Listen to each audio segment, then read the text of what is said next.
We got John Feitelberg here from KFC Radio, Barstool Sports. You know him. Watch Le Mascots. It's streaming right now. It's Saturday morning. What are you doing? Football's not back yet. You don't have to watch Tulane versus Coastal Carolina. You know? That's coming. Convince yourself this is a great, this is what I wanted to see today. Fuck, I do, though. I get so excited for, like, mid-major college football in August. I was just talking about this with Harry, that, like, I like NFL football way more. Yeah. But I watch more college. Like, I watch way more college. Because it's just on all day Saturday. Also, college football video game returning has got me, again, back in. Here's what's ruining college football for me. Transfer portal. I don't care about I don't care about NIL. Get paid. Yes. I think college football players always should have been being paid. They're Completely fucking agree. $1 billion industry. I don't like the transfer portal because it feels like guys are just going like, I don't like this coach. I don't want to be here anymore. I completely get that. Where I think it's you like, should go back to taking away of a year of eligibility. Yes. If you transfer, you lose a year. Like, make a decision. That's what, like, when you get the guys who are changing every year. Yeah, there's like one guy who was like, oh, I want to go. I think it was Tennessee. He was like, oh, I want to go to Tennessee, but they're going to pay me $1 million a year. Now they're not going to pay me $1 million a year. Well, I'm not playing for him. It goes, but like. But then there's also the kids at like UNLV. Who was that quarterback's name? Yeah. Who like went? Got he's fucked. He's like, they told me they were going to give me $1 million. They didn't give me any dollars. I'm getting the fuck out of here. Yeah, it's all messy. We're in the messy stage right now. People got to figure it out. But football being almost back means that hoodies are almost back. Yeah. Which means I just love comfy clothes season. I was doing that on the walk here today. I was like, I'll do this all the time, starting in August usually, and then it goes until about the end of October.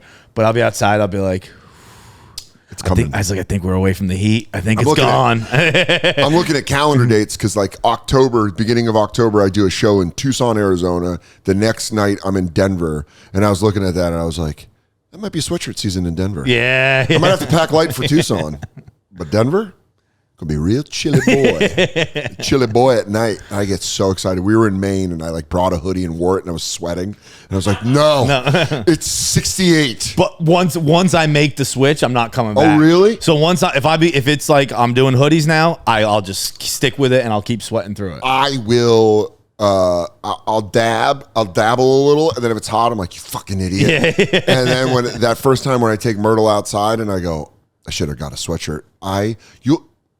If you see me on that walk, when that moment happens, I'm skipping. I might be cold, but I'm skipping because I go, and then I immediately come in like, Katie, I like run from room to room. It's sweatshirts, it's here. She's like, dude, yeah, we're a fucking hoodie house. I think because of how the climate has changed, I think New York is like one of the best places to live because I think most of the year is like that now. Yeah. I think like the heat is what's weird is today it's so nice. So nice. It's today. So nice. And we had 1 week of unbearable, which I do remember like 15 years ago having like a month of unbearable. Like end of July into mid-August, you were like, why would anyone live here? I didn't grow up with humidity. You grew up in Massachusetts. Yes. You grew up in Queens. I grew up in Colorado. There's no humidity. I couldn't understand why people would live here the first year I moved here. The humidity, but it made me understand the Hamptons. It really, truly made me go like, well, of course the rich people go fuck off where there's a bay breeze. But what people think, at least in the other regions of the United States, they're like, I could never live in the Northeast. It's too cold. Like, it's not. It's not. And snow ain't a thing anymore. It's never cold here. Go up to Maine if you want snow. It's not never. Like there's one, like the heat, there's extreme cold, extreme heat for a couple of weeks a year. I'll take extreme cold any day. And I will take extreme cold 1,000,000 times out of the other. I'll buy a new hat. Yeah. What do you need me to get a new? You think I got hat money? I got hat money. Think I can buy a little cozy wozy hat for my fucking ears? I'm fucking on that shit. The cards we're doing today, I asked Feitelberg what he wanted, basketball or football. We got Pro Set 1990. What year were you born in? 88. Yeah, you're 2 years old. Have you been an NFL fan your whole life? Patriots fans became Massachusetts, I'll allow it until the Brady era. Because the Patriots, you guys did go to a Super Bowl in 96 or 95 against the Packers. Or 96. But Patriots fans were few and far between. It was until the Belichick era. It's hard for me to be like, yes, I was a diehard because I was such a kid. I was Yeah. 12 when Brady came in. But like, yeah, I was. My name's John. My sister's name is Hannah. It's John Hannah. Oh, like, yeah. My dad was a big Pats guy. Dad being a big Pats guy is huge. Yeah. Katie has the hilarious story where I guess her mom went on a date to a Patriots game and it was raining and they were in bleachers. It was like the old stadium and she just had to sit in water and she was like, fuck the Patriots. Like that one experience turned her off. I was like, I get that. But when you grow up with parents that are pushing you towards the sport. Yeah. So you were a Patriots fan. My family's a big sports family. So like we were always Best throwbacks in the game. It was Bruins. It was always Bruins won. Sox. It was that. Well, I meant to say that earlier when we were talking about like Importance. what the town is. I think Boston's unique in the sense that it's whoever. I guess you could say they're all bandwagoners, but like every team has enough history in the town that like when they're good, You're one of the oldest cities. everyone's in. Yeah. Like I would also say bandwagon isn't the proper word. Boston does strike me as a city that whoever's in season, that's who's important. yeah, and Celtics- particularly if you're Brady, if you're Poppy, like if you're Chara. Celtics are good. People everywhere. The Celtics are the only one I miss just because it's so weird when you're a kid. Like it's hockey or basketball. You do not get to pick both. Oh, really? At least in Is that a very rare thing? Is like no one's a Celtics and a Bruins fan? in my experience, yes. It would make sense to be because they play in the same fucking building. And you had like, but even like just growing up as a kid, like even before the pro teams got involved, like you were either a hockey kid or you were a basketball kid. Okay. And it makes sense because they were both in the same season, so Sure. you rarely played both. But like you very much took the personality of one of those sports. Like, make a choice. Are you a white kid or a black kid? And from what I've Do you heard, like basketball or hockey? Imagine being a black kid and going hockey. And go, come on. anyone got an eraser? What I've heard, the best way to explain it is it happened to the Kelseys. And Jason went As a hockey hockey, kid, Travis went basketball. It makes sense. Makes absolute sense. That completely tracks. You go, Travis is a basketball kid. Yeah. He's at AAU camps. He's tall. Well, I was. Oh, wait, I'm sorry. I want to say one more thing. Oh, yeah. I mentioned earlier that my name is John. My sister's name is Hannah. Yeah. John Hannah, if you don't know, was a Patriots offensive lineman who was a legend. And before the Brady era, probably the most legendary Patriots player. Outside of Andre Tippett. I mean, just because of the house I grew up in, I would still put John Hannah up there. Yeah. Flutie gets up there because he's BC. Yeah, he was BC. Well, he had the miracle against Miami. But Hail Mary. for my dad's Father's Day, like 4 years ago, I got him a John Hannah cameo. And dude, Crazy ask for a dude from the 80s for a cameo, because that's real big CTE. Bro. The helmets had no padding. This video, it's the only cameo I've ever bought, so I don't think it's very standard. But like, what I understand, cameos are usually about a minute. Sure. And this cameo is 8 minutes long.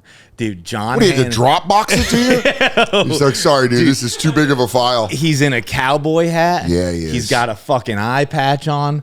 He's at his farm in Wyoming or Wisconsin, wherever he is, or Montana, I think it was. Yeah. And he's giving the speech to my dad, and he's like, Mr. Feitelberg, and I call you that because your son didn't put a name here for you. He just put, could you send a message to my dad?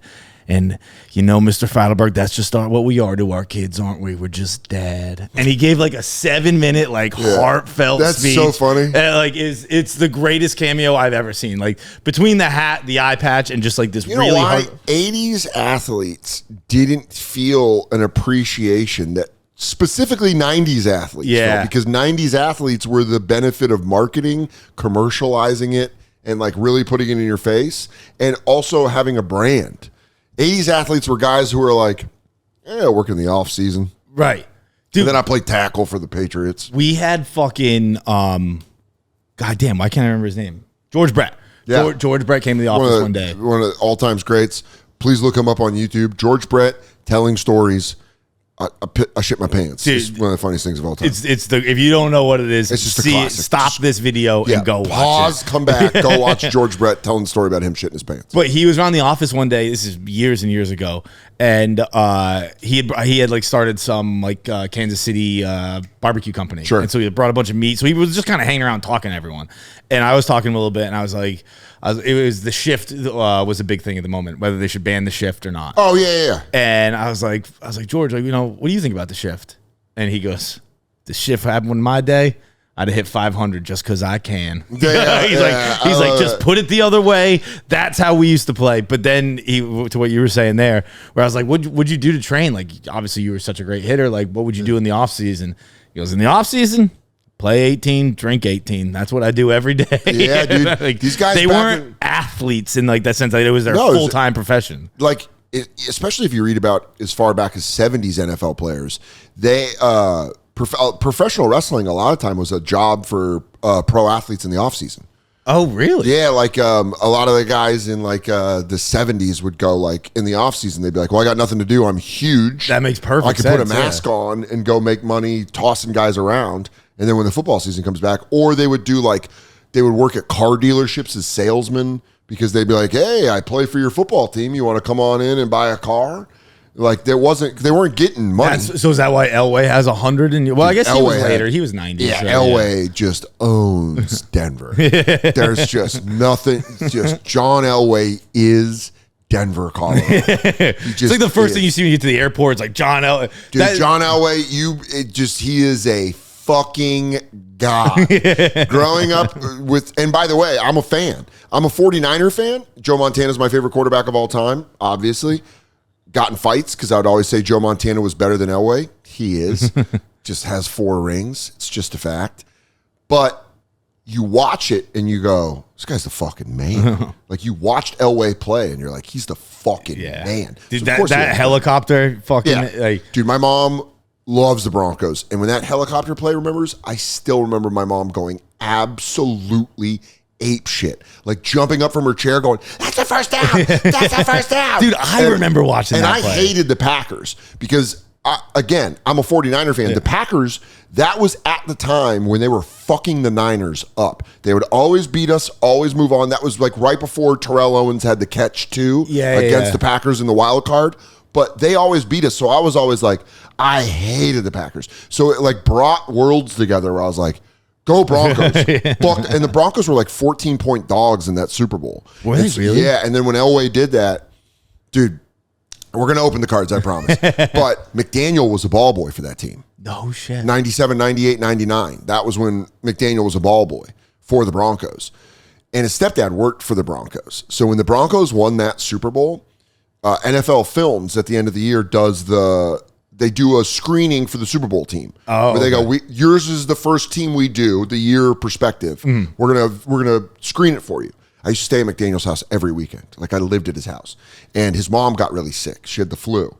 And she was like, "Hey, do you want to go with Gary and Mike to the NFL's film screening?" And I was like, yeah. And I got to sit in the movie theater with the Broncos and watch them watch the NFL film. Dude. And I've told this story on the podcast, and I know it has, but it's funny as fuck. It's here. The Golden Retriever of Comedy Tour. It's in here. September 5th and 6th, stand up live. 4 shows. 2 Friday, 2 Saturday. September 25th at the United Theater in Los Angeles. LA, I know it's downtown. I know no one goes downtown, but I promise you, I'm bringing in a very good show. It's going to be worth your time to go downtown. September 25th, United Theater. Then the next night, the 26th, I'll be at the Moore Theater in Seattle, which I'm very excited about. And then the 27th, Revolution Hall in Portland. Portland, you sold out, so I love you. Thank you for selling that out. Seattle and LA, pick up some tickets. The shows are going to be very fun. DanSoder.com for all dates announced right now on the Golden Retriever of Comedy Tour. Thanks, and I'll see you out there. Terrell Davis, we sat behind him, and I think it was his girlfriend at the time. She clearly didn't know football, didn't know ball. This little lady didn't know ball. But every time Terrell Davis would come on the screen, she'd go, like the Hercules clap. She'd go, oh. And we were sitting directly behind him and his girlfriend, and there was a moment Terrell Davis fumbled either in the AFC Championship game or in an important moment. Terrell Davis in NFL films, they're playing the classical music, and they're like, but Terrell Davis's journey wasn't an easy one, and they like show it, and they like every time he was on the screen, she would clap. So she's clapping and he fumbles and she just stopped mid-clap. Made me laugh out loud. Because I went, oh! He watched her go like, oh. Dude, that... it might be that specific NFL film thing. I was thinking about it while you were talking about it. I remember so vividly watching that fairly recently. Yeah. Like it was just on It's NFL great. Network. It It's was fun. like, NFL Film Networks runs all that shit all the time. Yeah. You can probably catch it on there. and it was Terrell Davis, and I don't remember if he fumbled the ball, but he got hit fucking hard. Right? Got his bell rung, and they're dragging him to the bench. And there's someone's going, get him some oxygen. Let's get him some oxygen. He used to get migraines. Oh, is that what it was? Terrell Davis would get horrible migraines. And they were like, get him oxygen. And that's when Shanahan's like, we need you for one play. We need you to be a fake. We need you to fake it so John can fucking... I think he booted out and threw it to Howard Griffin. Oh, dude. So I got so locked in on That's the first where my part. autistic brain is. I remember specific things of like... I think that was the play we're talking about the same where they scene. dumped it to Howard Griffin, the fullback, one of the greatest fullbacks of all time, and the guy never gets credit. Because I remember seeing it and being like, oh my God, that's how they thought to treat CTE back then. Not CTE, but concussion. They're like, oh yeah. Get him some oxygen. He's fine, give him a Tylenol. He's fine. The one I remember from that film specifically, which I say it all the time, is the Packers had a defensive tackle named Gilbert Brown who was giant. He like literally search Gilbert Brown Packers. He was like fat, but he also had a neck roll and he had a visor on. He looked so intimidating and would just eat the lunch of offensive linemen in the NFL. He would just move people and then just stop the run. It's why the Packers were so good that year. Like you could not run in between. Yeah, that's Gilbert Brown. Oh and so there's a scene where he's in the Super Bowl and he's sucking wind. And the Broncos are starting to come back on the Packers, and they're playing with them, 14-point dogs. And there's a scene, I don't know who it is on the Broncos, but it made me laugh every time. But he goes, he's too big. He's too big. He can't breathe. It might have been Shannon Sharp. And he was going, he's too big. And I always think that when I see like fat guys sucking air on the NFL, I think of that moment all the time in that NFL film. Dude, we'll open one more NFL films. The greatest NFL films thing ever is the 28-3 game. Oh, it's fuck. Sanu and Julio Jones talking on the sideline, and I mean, maybe it wasn't Julio Jones. It's Sanu and someone, and they're like, yeah, man, like this is crazy. Like we're gonna win the Super Bowl, and Sanu's like, man, I don't know. And he's like, because they're up. I don't even know if it's 28-3 yet. Like they're 28-3, man. He goes, man, it's 28-3. He goes, yeah, but that's Tom Brady over there, dude. And he goes, it don't matter. We're about to put up 40 on their ass. He goes, man, we have to. And then they did not score another point. And then, dude, I was at home going, I think because McDaniel was the receivers coach on that team. Oh shit, Kyle Shanahan was the OC. I didn't realize that. Yeah, and I was watching that game and I went, McDaniel's going to get his Super Bowl ring. And then he did. And he did. 1990, pack of all-pro cards. We're going to do, go through there. We do two piles. We do a keeper pile or a crusty pile. Calling it crusty is easier in the NBA because they look crusty. We just NFL, we go, I don't know these guy pile. Okay. These guys played and were probably very good athletes and could kill us with their bare hands. 1990. Usually you get the Super Bowl card first. Yep. Which Super Bowl did you get? Super Bowl New Orleans, Superdome. Oh, 49ers Broncos, 50. Oh, no. Cowboys Broncos, 27-10. This must be 1978. 1978. Damn, dude. Yeah, the quarterback was Craig Morton, the original number 7 of the Denver Broncos. Do you know all this because of sports fandom or you just from opening so many cards? Sports fandom. Sports fandom, no shit. Yeah, I mean, also growing up in Denver and my mom's family and my uncle and my dad's family, my dad's half-brother had season tickets to the Broncos. They wanted me to be a Broncos fan, and it was the only time I've ever stuck up for myself was I was like, no, I love the 49ers. I'm going to be a 49ers fan. And people in my life, from the time we moved to Denver when I was 5 until I left, were like pushing it like a cult. And really? I was like, I love the 49ers. I know my father doesn't speak to me. I love the 49ers, and I just do. And I never liked the Rockies because they got put in the NL West with the Giants. Yeah. So it was just like the only Denver team I fuck with is the Nuggets because I picked them. I was like, I want to be a Denver Nuggets fan. That's a good, but also that was like, were you Melo? Yeah. I loved Carmelo until I didn't. Until he forced that trade to the Knicks. And then I was like, fuck this guy forever. And then I was very happy that the Nuggets swept the Lakers on the day Melo retired. We swept the Lakers in the Western Conference Finals to go on to win our first ring. Oh, shit. With the real number 15. Nikola Jokic.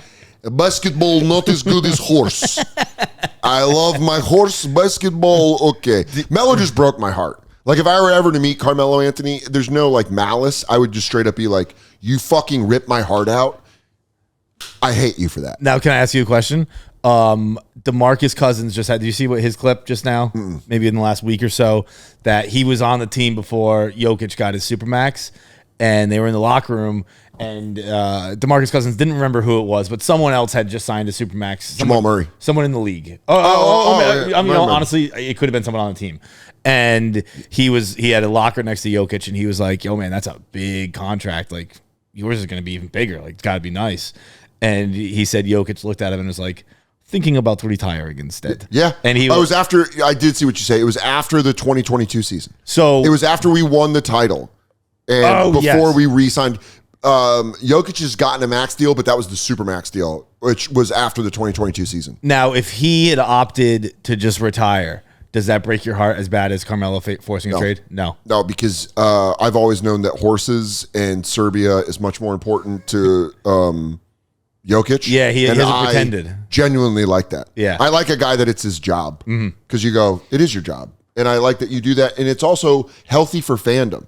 For these guys to go, this isn't that important. I have stuff that's more important. I did one of the coolest things I've ever seen with my roommate after his last college hockey game, threw his hockey skates in the trash. Yeah. And he was like, this was just a means to an end for me. He's like, I wanted college for free. And I think there's something healthy to be said in that, especially with all the gambling that's going on right now. It's like a lot of people need to remember that these guys are doing a job. Yeah. And like people were criticizing him because I don't know if you saw the clip of Jokic emotional after his horse won. Yes, yeah. And everyone's like, Jesus, if this guy only cared so much. He's one of the greatest centers of all time. He has changed nothing about his game. Yep. Let the man live how he wants to fucking live. But Jokic retiring would have sucked.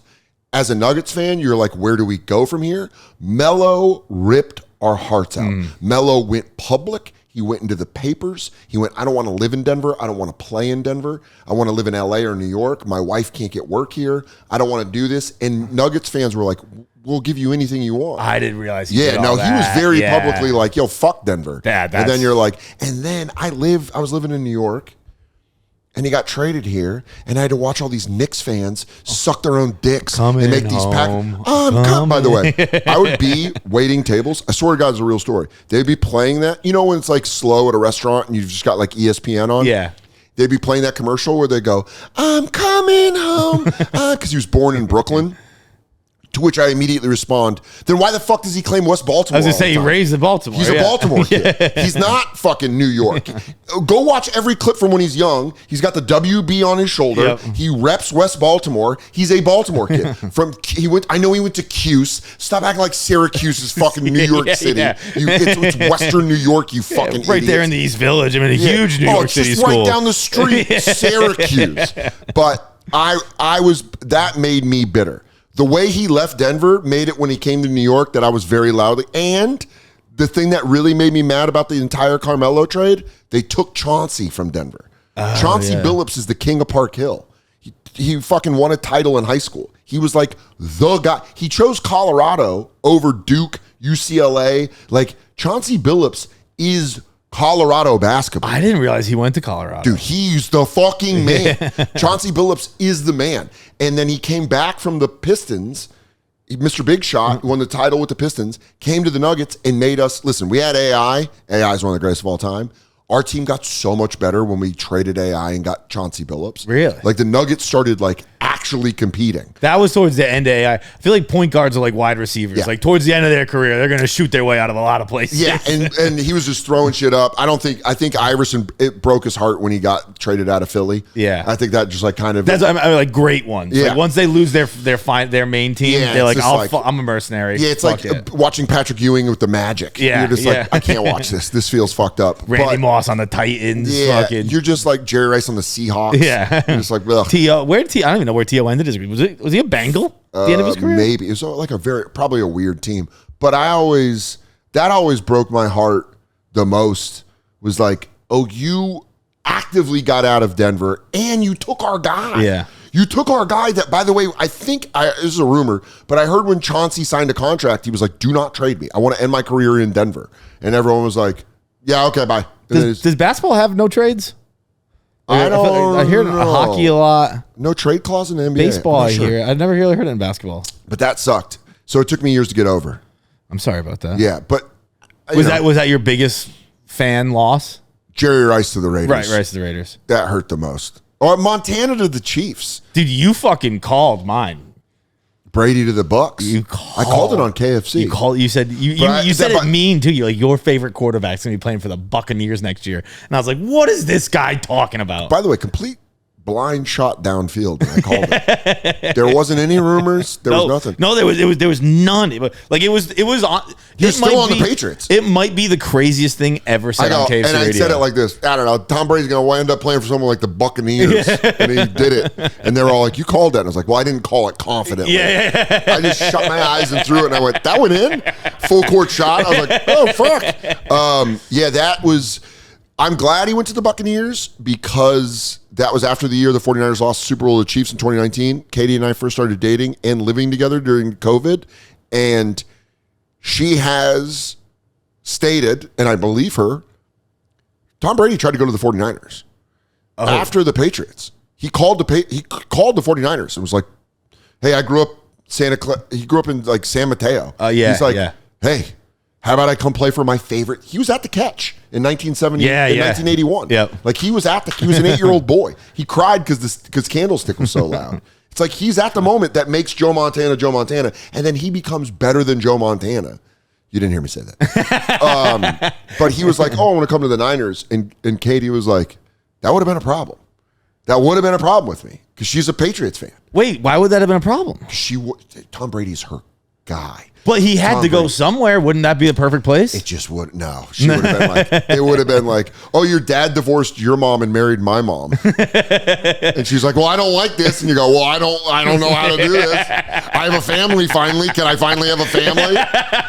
But yeah, so I'm glad he went to the Bucks. And shout out my friend Los who got a Super Bowl title out of it. So yeah. I had no problem rooting for him on the Bucks. By the way, I didn't care. I said it broke my heart, but when Joe Montana was on the Chiefs, I cheered for Joe. I went to a Denver Broncos Monday night football game wearing Chiefs shit. Really? Wearing a Chief Joe shirt because I love. My dog was named Montana. Like I was a Joe Montana fan. That's how I like Brady. This is how many dogs named Brady in Massachusetts? Brady.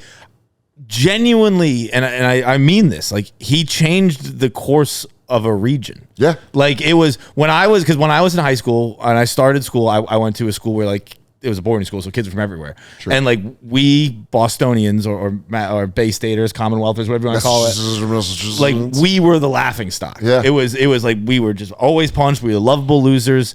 And then in 20 years, we became... You guys, as a city, became the best sports team in America. And the personalities of the people within the city became so cocky and so like we had such arrogance because we like why would we not be arrogant? Katie showed me a tweet that matches up with this where it was like last football season and someone quoted a Kansas City Chiefs fan because they were like, oh, I get so nervous, and then they pull it out at the end, but, oh, it's so hard because I get so nervous that the Chiefs are going to lose, and someone quoted it and goes, hey, man, hate the Patriots or not, at least their fans wanted the smoke. Yeah. Like, at least their fans are like, fuck you, we got Tom Brady, suck our fucking dicks. And then you got these pussy-ass Chiefs fans that are like, I'm so nervous. You think Taylor's nervous? And you're like, shut the fuck up. Dude, I went to a game this year. I went to the I think it was this season. It was Pats Jets. It was Rodgers was the quarterback. So yeah, it must have been this season. And like everyone in the stadium was laughing at me. All the Jets fans like, you thought you had a shot because Rodgers fucking smoked us. Yeah. You thought you had a shot. You guys suck. You're losers. Blah blah blah blah blah. And I left that game and like I had fun. Like we did suck. It was funny. I'm not like one of those like if we're sucking like don't talk about my team. Like, I'll fight you. Like we just lost by 30. Like you can make fun of me. And I came home and I told Kevin, I was like, that was funny. That was a fun experience for me because it was funny and unique to me and new. I was like, if that happened to me for 20 years straight, it would fundamentally change who I am as a person. You would become very, very angry. I would be a very different person. As a 49er fan, I grew up with them very good, and then they got really shitty. and then they got good again, and then they got really shitty again. Right when Shanahan came in, I went to a Niners at Eagles game with Big J, Christine, and Vecchione, and Shane. Shane was like still living in Philly. Yeah. Came out and hung out with us at the game. Philly fans are awful.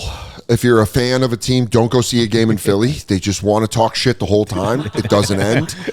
And I got we sucked. So, you know when you like don't care and someone's talking shit and you're like, I don't care. Yeah. Like, it was raining. I had my 49ers shit on, and they were down 38-0. It was like 38-6, and they were going like, "Yeah, 49ers fucking suck." And I go, "How pathetic's your life? We know we suck." And watching people go like, "Well, now you're not fun to talk shit to." Like watching them lose it, they go like, "I don't even want to talk shit to you now," because you're like, "Fuck you! I know I'm a loser." Yeah. It's like you 8-mile them. You're like, "We are 0-8. We do have a quarterback that sucks," and they're like, "All right, well, fuck you." Who's the first card? We got Felix Wright. Felix Wright. 1989 NFL interception leader. Whoa. Don't know him. Peep the face mask on Felix Wright. Also, he's a safety. They don't even have a picture on the back, which is odd. Normally, they let you know what he looks like, but this one, they're like, he didn't come in for picture day. Is he a white guy? No, he's black dude. I just saw the arm. Yeah, but look at that. Well, he's going in the we don't know him pile. Richard Dent. We got to keep him from the Chicago Bears. Yes, sir. Part of the 85 defense, one of the greatest defenses of all time. Damn right. Yeah. Played from 83 to 89. That fucking Bears defense, sons of bitches, dude. Pro Bowler, MVP is Super Bowl 20 against the Patriots. Oh shit! When they beat the shit out of you. 1.5 sacks, 3 other tackles, 2 forced fumbles, and a pass deflection. That was the Super Bowl where Walter Payton didn't score, but the fridge did, and you guys got stomped. Yeah, I what year was that Super Bowl? 1985. 85? That was the 85 season, so it was 86 Super Bowl. God damn. Yeah, Richard Dent goes in the keep pile, dude. That guy's the man. Gerald Riggs. Gerald Riggs. I don't know. Redskins leading rusher in 89, 834 yards, despite missing 4 games. Gerald Riggs is crazy because they had Tom Riggins, so it's like very close to be a running back and almost have the same name. Played from the Falcons for most of the 80s. Well, you know what? Went to Arizona State, so fuck him. Go Wildcats. Go Arizona. We're going to keep him in the I don't know him pile.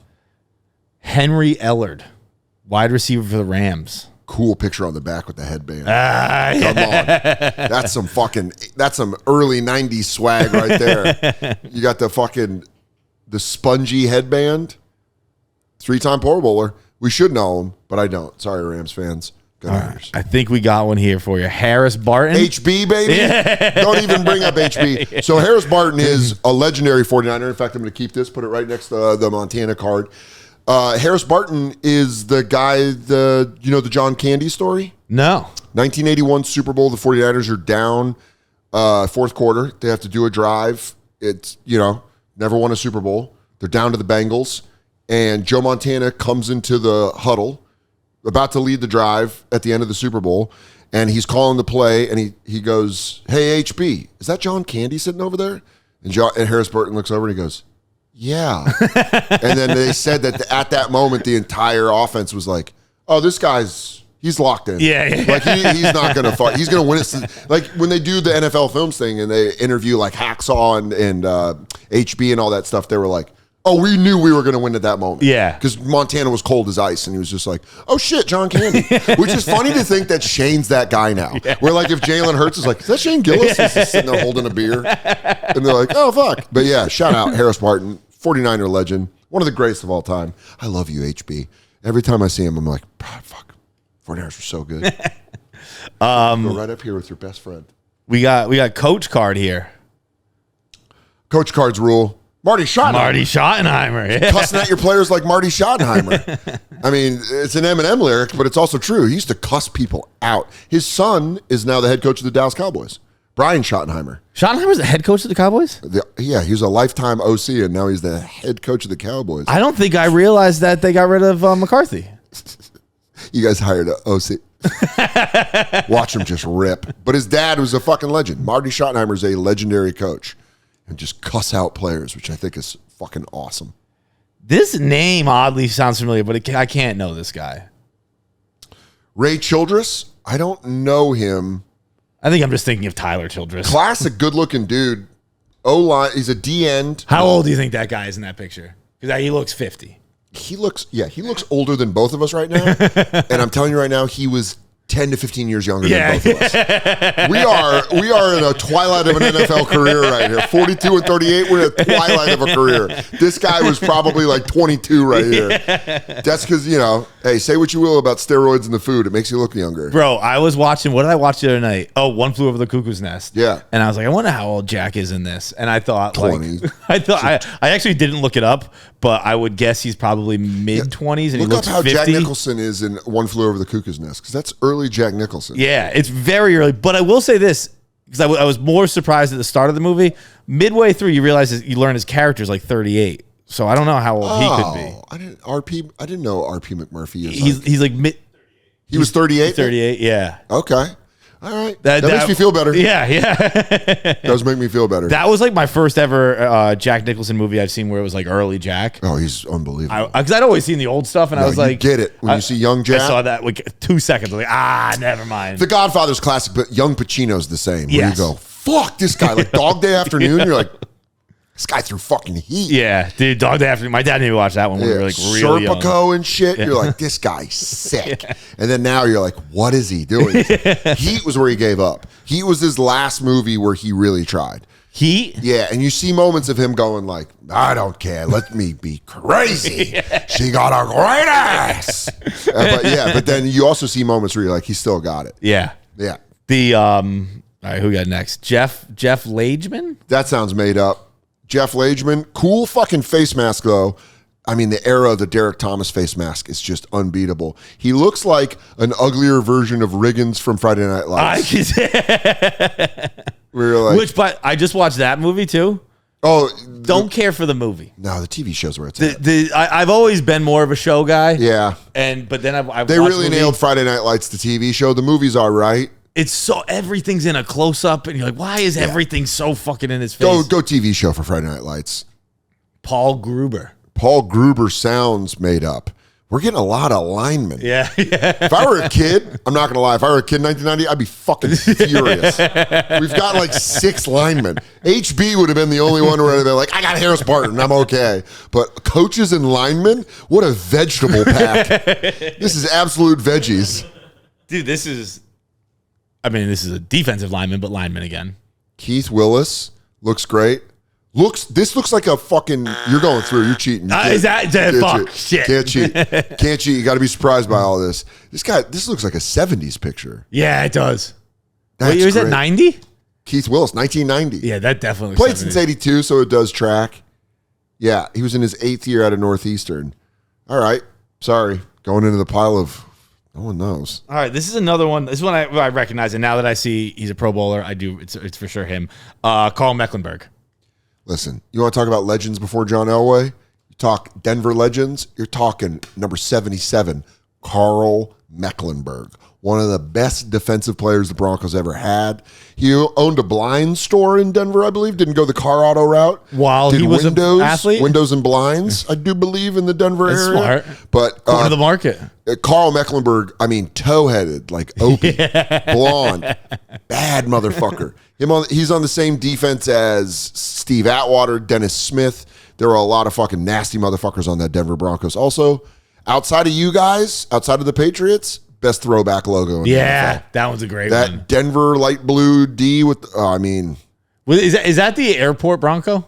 No, they tried to make it a little like that, but that's the devil Bronco. Yeah. That killed the guy that made it. Yeah, it's right. He fell on him, right? Fell on him in the fucking warehouse. That horse has got a kill under its belt. We're doing this in the keeper with Marty Schottenheimer, his rival at the time. Dwayne Bickett. I remember the name, but I don't remember him. Single bar face mask. Middle linebacker. This guy has to be a middle linebacker. LB. Yeah, look at him. Don't know him. Cool gear, though. 90s NFL gear is unbeatable. Yeah, as we say that, I got the neck roll here. Carl Banks, I know the name. Oh, yeah. He was part of the 1990 Super Bowl. This is the year he wins the Super Bowl. This fucking Carl Banks on this New York Giants defense, unbelievable. Disciple of Bill Belichick. Yep. Bill Belichick's the D coordinator. Yeah. Right now. Like this. Right. At this season, he is Carl Banks' D coordinator with guys like Lawrence Taylor. I mean, that defense was nasty. Yeah. They broke Joe Montana at the Meadowlands. That's when they like hit his head off the thing and he was out. Oh, really? Yeah, this fucking Giants team was, I hated them back then. They were so good and their unis were fucking sick. Yeah, the big blue Giants uniforms. Bring back this logo. The stupid NY one sucks. Bring back Giants across the helmet. Yeah. They're trying to. Got to keep Carl Banks. Last one here, Philly boy. Clyde Simmons, linebacker for the Eagles, I believe. You got all linemen. Dude. I don't think you got one position player. I seriously don't think you got a position player. Holy shit. You got one, Henry Ellard. And Gerald Riggs. And you got like 3 guys. This is the crustiest pile I've ever seen in my life. That's the meat pile. Really bad.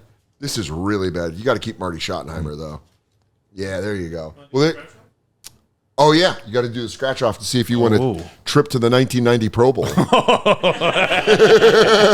Somebody's going to win. And then we're like, oh, yeah, Feitelberg definitely deserves a trip to the 1990 fucking Pro Bowl. Okay, get it going, dude. What do you got? I got incomplete pass, try again, and I got an extra point for 1 point. Hey, you got 1 point. Walk away with 1 point. Here are your cards, dude. Check out Le Mascots. It's on YouTube. We'll put the link down there. Follow Feitelberg on everything. Dude, thanks for coming by, dude. Thank you so much for having me, man. It's a fucking pleasure. Sorry you got all linemen.